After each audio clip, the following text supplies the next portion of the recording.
بسم الله الرحمن الرحیم. د شعبان المعظم د میاشتې په باره کې مونږه وضاحتونه کړیو. اوس د رمضان میاشت نږدې ده، نو یو څو وضاحتونه د رمضان د میاشت په باره کې او بیا د رمضان مسائل او د تراویح مسائل، د اعتکاف مسائل وغیره، دا به انشاءالله وخت تر وخته بیانو.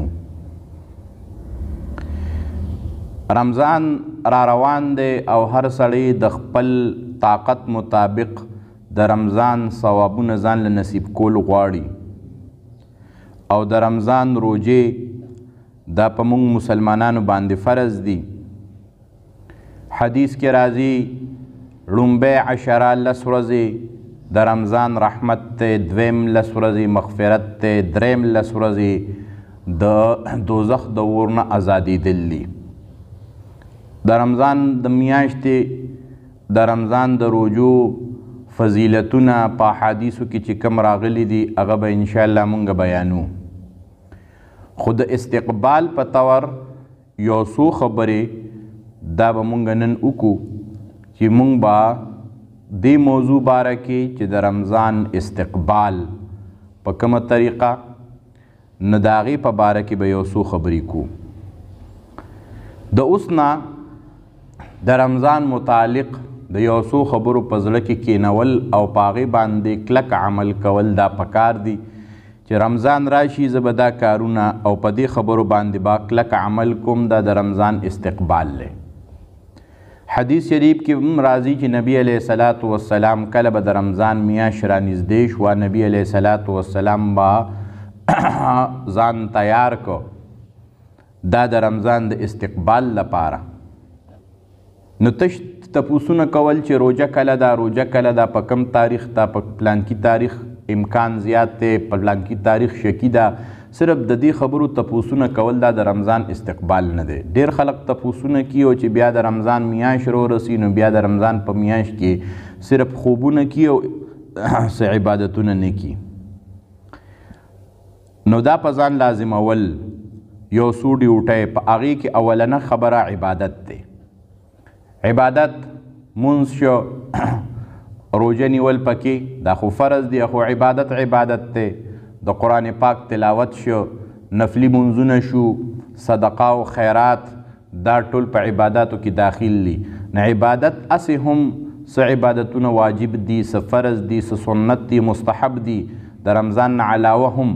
خو په رمضان کې بیا د دې خاص خیال ساتل دا ډېر د ثواب باعث دی، ځکه نفلی عبادت هغه په فرضو باندې بدلیږي، یعنی د فرضو مرتبه او ثواب ملاویږي، او کم چې فرض دي هغه نور هم د هغې مراتب دا اوچتیږي.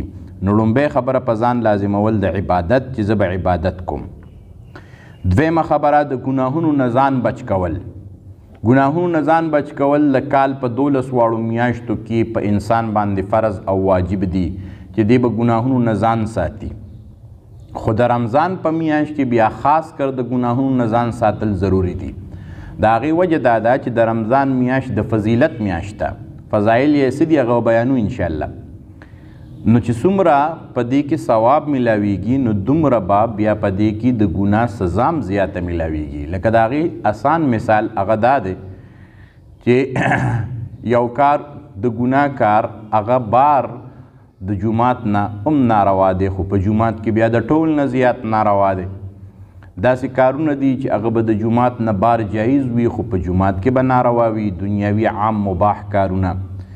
نو دا الله تعالی څه زمانې له فضیلت ورکړي، څه مکان له الله فضیلت ورکړي. نو د فضیلت سره سره بیا په هغې زمانه کې او په هغه مکان کې په هغه ځای کې ګناه کول دا بیا ډېر لوی مستحق د سزا ګرځي.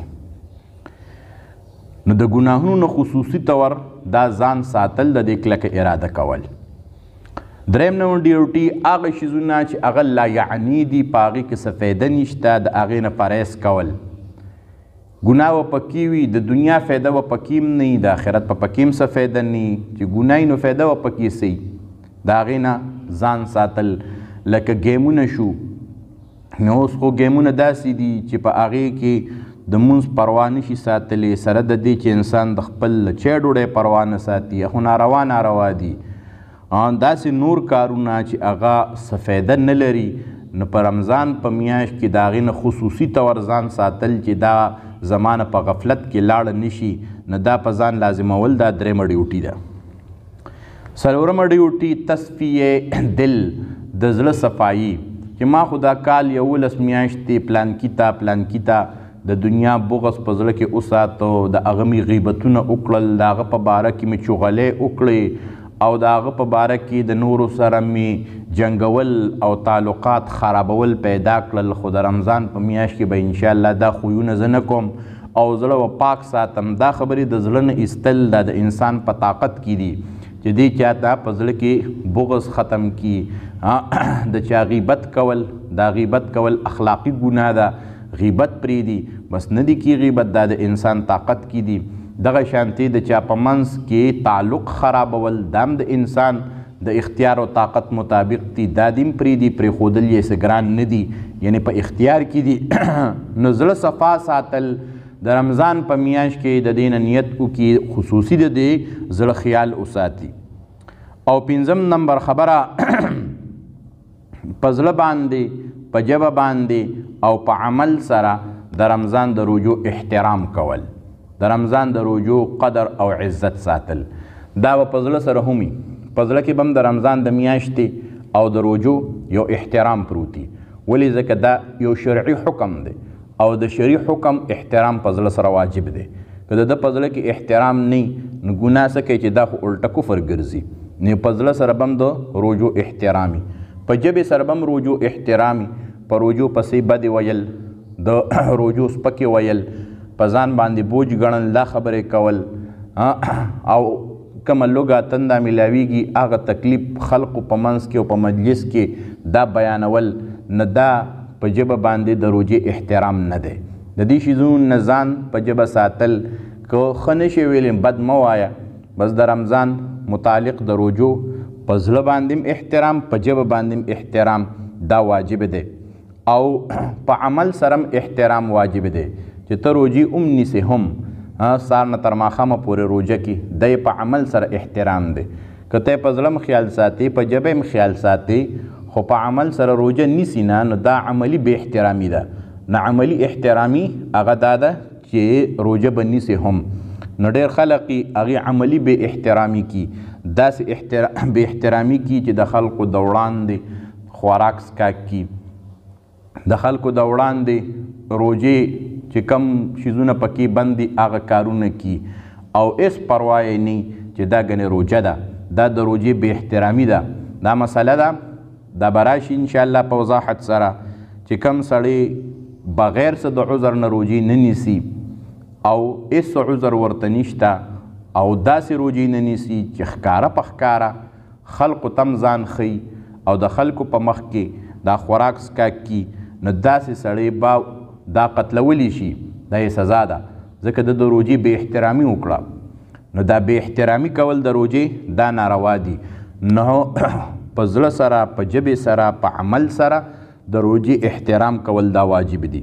نو د دې خبرې خیال ساتل چې زه به د رمضان په دې روژو کې به داسې کوم.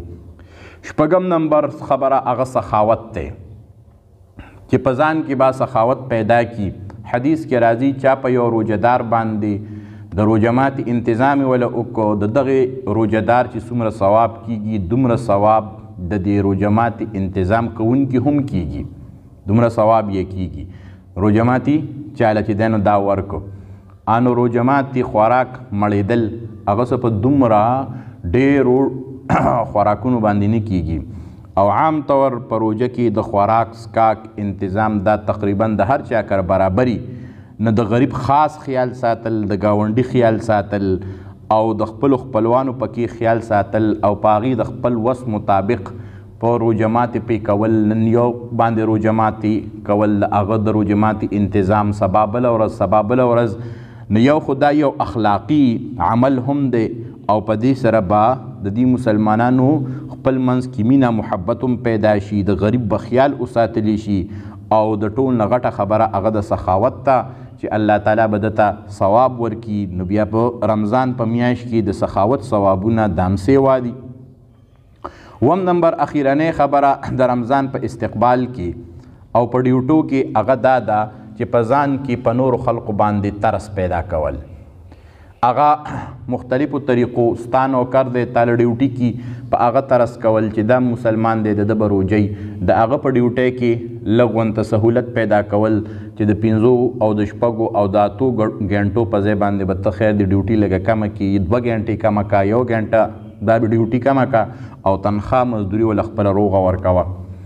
نو دا په هغه باندې ترس کول دي. دغه شانتې داسې کارونه کول چې په خلقو باندې هغه بوج شي او مشکلات په خلقو باندې پیدا کی نو دا ناروا دي. په خلقو باندې ترس کول د خلقو خیال ساتل چې دا روجهدار دي او څنګه چې زه اوږېما او زه تږېما ما ته تکلیف دی نو دکه شانتې به د نورو مسلمانانو ته هم وي نو په هغې باندې ترس ساتل. خصوصا دا عمل د دکاندارانو دپاره او د سوداګرو دپاره ضروري دی چې دکانداران او سوداګر په دې میاشت کې نرخ ډبل کړي د خوراک سکاک د شیزونو او دا د ځان دپاره د تجارت یو میاشت ګڼي د کاروبار میاشت ګڼي. دا سوچ یې چې که په دې میاشت کې ما ګټه وټه ونه کړه نو بیا زه نشم کولی. یعنې دا یې صرف د ګټې وټې میاشت د ځان دپاره جوړه کړي او په دې کې نرخونه دکانداران او سوداګر دا په یو په ډبل بلکې زیات کی او غریبانو خلکو ته د اغستلو شیزونه دا په هغې باندې ګران شي او غریبان د ډېر څه نه دا محرومه کی نو دا په خلقو باندې ترس نه دی. کوم چې دکانداران حضرات دي او سوداګر حضرات دي مسلمانان یې هغې هم روژه نیسي هغې هم خیرات کی په دغه میاشت کې. نو چې خیرات په دغه میاشت کې کی نو دا هم خیرات دی چې ته یو سړي باندې د ګران خرڅۍ د هغې په ځای پې ارزان خرڅ کا. ته چې د هغه نه ډېره ګټه کې د هغې په ځای ته لکه ګټه وکړه او پکې د خیرات نیت وکړه یا یې په خپل ریټ باندې پې خرڅ کا او په دې کې د خیرات نیت وکړه. نو چې د ماښام ته کوم خیرات او روژه ماتې په خلکو باندې خورئ نو د ورځې په دغې روژهدارو باندې په ارزان قیمت باندې خرڅوه او د دغې خیرات نیت پکې کوه. الله تعالی به تعالی په دې باندې ډېر ثواب درکړي ځکه اصل خیرات دا په دې خپله ډیوټۍ کې دی. یو سړی خپله ډیوټي په صحیح طریقې سره کي نو د ده د نیک او د پاک دامنۍ پته په هغه ځای کې لګي. او علما بزرگان حضرات دا فرمایي چې د رمضان معمولات داسې دي چې دا په ټولې زندګۍ باندې اثرانداز دي.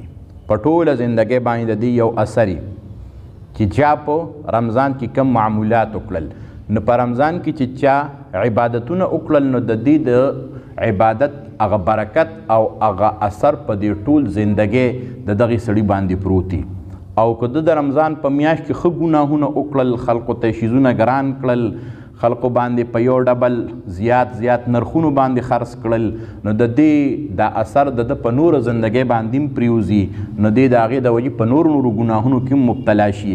نو دغه د رمضان میاشت د فضیلت په ځای خو څه کوي الټه د ده دپاره د عذاب باعث بیا ګرځي دا په نوره زندګۍ باندې اثر غورځي. نو دې وجې نه علما او بزرګان فرمایي چې د روژې دا میاشت د جوړېدو او د ورانېدو میاشت ده. که په دې کې یو سړی جوړ شو نو ټول کال او ټول عمر دی جوړ وي یعنی دی عبادت گزار وي او شریعت ته ځان برابر کړي او حکم منونکي. او که د رمضان په میاشت کې دی جوړ نه شو وران شو نو دی بیا په بله میاشت کې نه سمیږي ځکه بله میاشت د روژې نه زیاته فضیلت والا او برکتي نشته. نو چې هغه لوی د فضیلت میاشت کې دی سم نه شو او دی وران شو نو په بله میاشت کې به دی څه ځان سم کي او بله میاشت کې به دی څه سم شي. نو دې وجې نه د رمضان په میاشت کې په نورو خلقو باندې ترس کول د دې خبرې زیات خصوصي خیال ساتل پکار دی ځکه په دې سره انسان ښه کیږي او په ترس نه کولو سره انسان بګړاویږي. نو دا یو څو خبرې وې د استقبالي د رمضان چې د دې مخکې په زړه کې کینول او په دې عمل کول دا د هر مسلمان دپاره دا پکار دی. دینا وروستو به انشاءالله د رمضان متعلق مونږ وضاحتونه کو. وصلی الله تعالی علی خیر خلقه محمد و آله و اصحابه اجمعین.